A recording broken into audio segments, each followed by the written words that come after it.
Welcome to Anthro International. Today it's our 10th lecture of physical anthropology.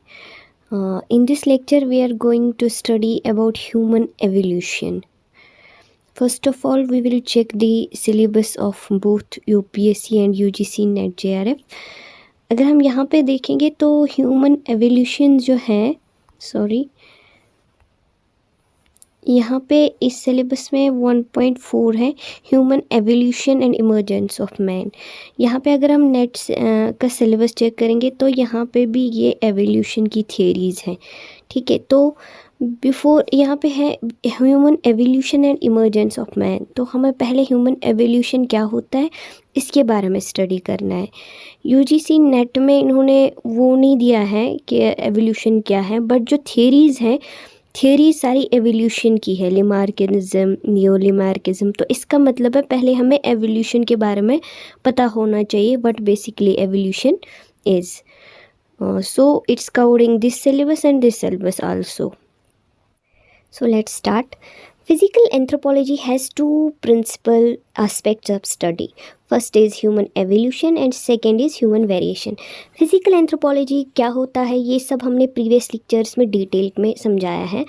तो यहाँ पे हम जानेंगे कि जो मेन प्रिंसिपल एस्पेक्ट्स है फिजिकल एंथ्रोपोलॉजी जो हम स्टडी करते हैं, उसका फर्स्ट एस्पेक्ट है human evolution and second is human variation. इसका क्या मतलब है? फिजिकल एंथ्रोपोलॉजी में मेनली दो चीज़ों पे फोकस है। एक है ह्यूमन कैसे इवॉल्व हो गया और जो प्रेजेंट ह्यूमंस हैं उनमें क्या क्या वेरिएशंस है। Human evolution is the evolution of Homo sapiens.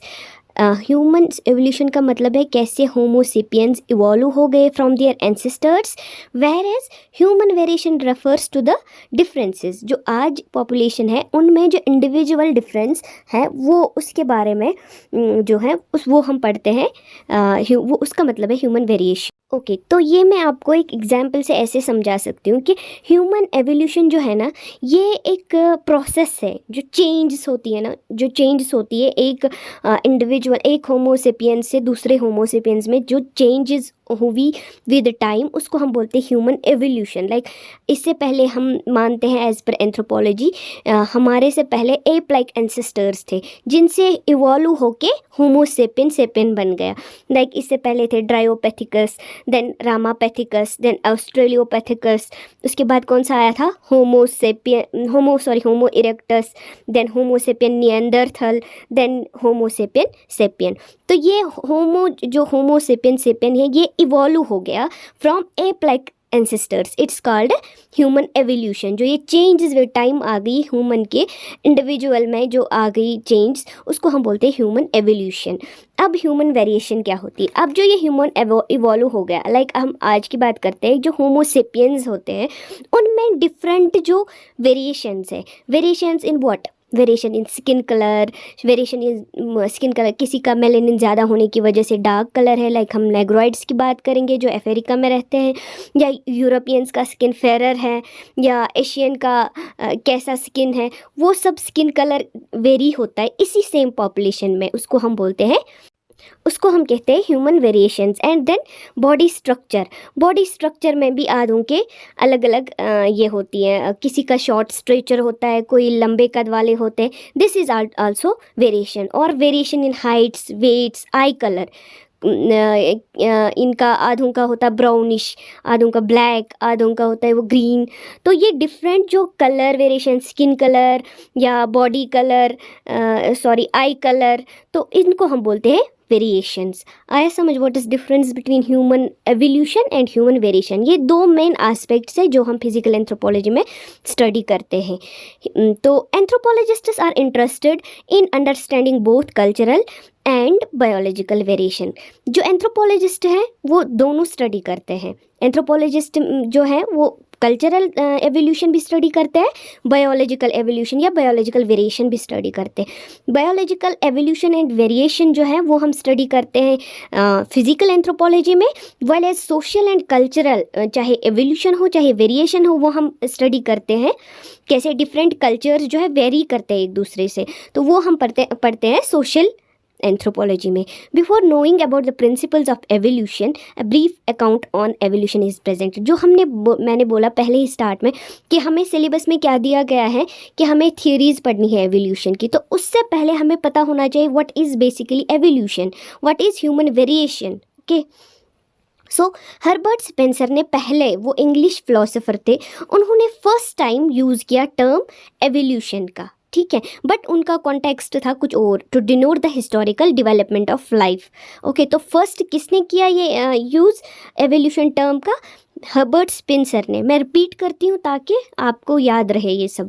Then evolution is nothing but change. हाँ, एवोल्यूशन क्या है? चेंज। जो हमने बोला पहले ड्रायोपैथिकस था, ड्रायोपैथिकस के बाद रामापैथिकस, उसमें उससे ज़्यादा चेंजेस थी, उसके बाद ऑस्ट्रेलोपैथिकस था, उसमें अलग और चेंजेस थी, फिर होमो इरेक्टस आ गया, उसमें और कोई चेंजेस थी, फिर होमो सेपियन निएंडरथल आ गया। तो ये अलग अलग जो चेंजेस हैं इसको हम बोलते हैं एवोल्यूशन। चेंजेस, अब ये चेंजेस किस तरह की होती है? चेंजेस विद इन ऑर्गेनिज्म जो है over a period of time ही होता है, ये एकदम से नहीं होता है, ये पीरियड में होता है, टाइम देता है। इस पीरियड के अकॉर्डिंग इनको दो टर्म्स में, इसमें डिवाइड किया गया है। One is micro evolution and another term is macro evolution. एक माइक्रो होती है जो स्मॉल एवोल्यूशन होती है, और देन मैक्रो, जो हम ड्रायोपैथिकस, होमो इरेक्टस की बात करते हैं, इसको हम बोलते हैं मैक्रो एवोल्यूशन। माइक्रो मीन्स जैसे हम बोलते हैं microscopic objects, micro means small, जो वो ऑब्जेक्ट्स या वो ऑर्गेनिज्म जो हम माइक्रोस्कोप में देखते हैं वो छोटे छोटे होते हैं। तो छोटी छोटी चेंजेस जो एक ऑर्गेनिज्म में आती हैं तो उसको हम बोलते हैं माइक्रो एवोल्यूशन। जो लार्ज चेंजेस होती है उसको हम बोलते हैं मैक्रो एवोल्यूशन। इसकी मैं एग्जांपल एक देती हूँ। जो माइक्रो एवोल्यूशन है, लाइक जो कोविड आया था, कोविड में हम बोलते थे नए नए स्ट्रेंस आए अब वायरस के, ठीक है, तो उनको हम बोलते हैं माइक्रो एवोल्यूशन। वो एक ही ऑर्गेनिज्म में थोड़े थोड़े जो जीन की फ्रीक्वेंसी थी वो चेंज होती जा रही थी, उसको हम कह सकते हैं माइक्रो एवोल्यूशन। जब हम मैक्रो की बात करें या हम ह्यूमंस की अगर बात करेंगे, ह्यूमंस में भी आजकल पाया गया है कि कुछ माइक्रो एवोल्यूशन हो रही है। लाइक उनके जो अब देखा गया है कि साइंटिस्ट ने देखा है कि उनके जो हैं वो स्मॉलर होते हैं एज पर जो बिफोर बच्चे पैदा होते थे, आज उनके जो है वो स्मॉलर होते हैं। तो इनको हम कह सकते हैं माइक्रो एवोल्यूशन। मैक्रो एवोल्यूशन की जब हम बात करेंगे तो ये बड़े लेवल पे एवोल्यूशन होती है, ठीक है, जो हमने एग्जांपल दी ड्रायोपैथिकस से। या हम अगर बात करेंगे इसमें जो होमोसेपियंस हैं, होमोसेपियंस में एवोल्यूशन होती है from homo habilis, then homo rudolfensis, then homo erectus. इसमें जो ये एवोल्यूशन होती है हो गई है होमोसेपियंस में, उसको हम बोलते हैं मैक्रो एवोल्यूशन, बड़ी लेवल पे जो एवोल्यूशन है। तो फिर लास्ट में होमोसेपियन सेपियन आ गया, ठीक है। द टर्म एवोल्यूशन में be defined in several ways, दस वी कैन से। हाँ, एवोल्यूशन बहुत तरीके से हुई, कहीं जियोलॉजिकल एवोल्यूशन हुई, कहीं हम बोलते हैं आज सोलर सिस्टम में भी एवोल्यूशन हो गई, या ऑटोमोबाइल्स, रेडियोज़, टेलीफोन्स, इवन पहले कैसे मोबाइल फ़ोन आते थे, फिर कैसे आने लगे, टच पैड आने लगा, ऐसे ऐसे जो, या कंप्यूटर्स में कैसे एवोल्यूशन हो गई। दैट मीन्स चेंजेस आने लगे, इवॉल्व हो गया हमारा सिस्टम, ठीक है, या चाहे कोई भी चीज़ हम यूज़ करते हैं। The change involves in the rise of human. हाँ, अब जो अगर यही चेंज कल्चर में आ जाती हैं तो उसको हम बोलते हैं कल्चरल एवोल्यूशन, जो कि हम सोशल या कल्चरल एंथ्रोपोलॉजी में पढ़ते हैं। कैसे पहले जो इंडिजिनस टाइप के लोग रहते थे, स्टोन एज में रहते थे, फिर स्टोन एज के बाद और पहले वो बड़े बड़े स्टोन्स का यूज़ करते थे, फिर उन्होंने छोटे स्टोन्स टूल का यूज़ किया, फिर उन्होंने माइक्रोलिथ्स का किया, फिर उन्होंने पॉलिश्ड टूल्स का इस्तेमाल किया। That means there was change in the culture also, that is called a cultural evolution, ठीक है। In the same manner the term organic evolution is applied to the change that have taken place in the living things. हाँ, जब यही change जो culture में हमने देखी अगर ये प्लांट्स और एनिमल्स में आती है तो उसको हम बोलते हैं ऑर्गेनिक एवोल्यूशन। अब अगर ये चेंज ह्यूमंस में आ गई तो उसको हम क्या कह सकते हैं? ह्यूमन एवोल्यूशन, जो इस टॉपिक का नाम है। In this connection the definition of Charles Darwin is worthwhile and he defined evolution as descent with modification. इस सब को समझने के बाद जो चार्ल्स डार्विन ने जो डेफिनेशन दी थी, उसने बोला था अपनी जो ओरिजिन ऑफ स्पीशीज़ में शायद यही है उसकी बुक का नाम, या किसी और बुक में लिखा था कि डिसेंट विद मॉडिफिकेशन। जो ह्यूमंस है वो descent with modification. Descent means क्या होता है? डिसेंट मीन्स जो डाउन ग्रेड जो हम कह सकते हैं, या डाउन वर्ड्स, इसके बाद बाप के बाद जो बच्चे हैं वो इसके डिसेंट है, ठीक है, या एंसेस्ट्री के बाद जो डाउन उसके बाद आ गया तो उसको हम डिसेंट बोलते हैं। तो उन्होंने बोला कि एवोल्यूशन है डिसेंट विद मॉडिफिकेशन, ये डिसेंट है, डाउनग्रेड विद, इसमें जो मतलब बाप के बाद जो सन आ गया ये वो है विद मॉडिफिकेशन, विद चेंज, उसमें चेंजेस है। That is closely related species resemble one another because of their, हाँ उन्होंने फिर बोला जो क्लोजली रिलेटेड जो होमोसिपियन है वो एक दूसरे के साथ मिलते हैं बिकॉज ऑफ इनहेरिटेंस, वो जो इनहेरिट करते हैं उसकी वजह से वो मिलते जुलते हैं। और जो वो डिफरेंट है सिमिलर वो है that because of ancestry, and जो वो डिफरेंट है that will be because of heredity, ठीक है। तो कुछ क्योंकि वो माँ से कुछ आधा लेता है और आधा बाप से लेता है, तो उसमें वो थोड़ी सी चेंजेस भी आती है, तो रिजेंबलेंस एंसेस्ट्री की वजह से भी होती है, ठीक है। तो ये डार्विन ने बोला कि ये जो डिसेंट है, डिसेंट में मॉडिफिकेशन को हम बोलते हैं व्हाट, एवोल्यूशन।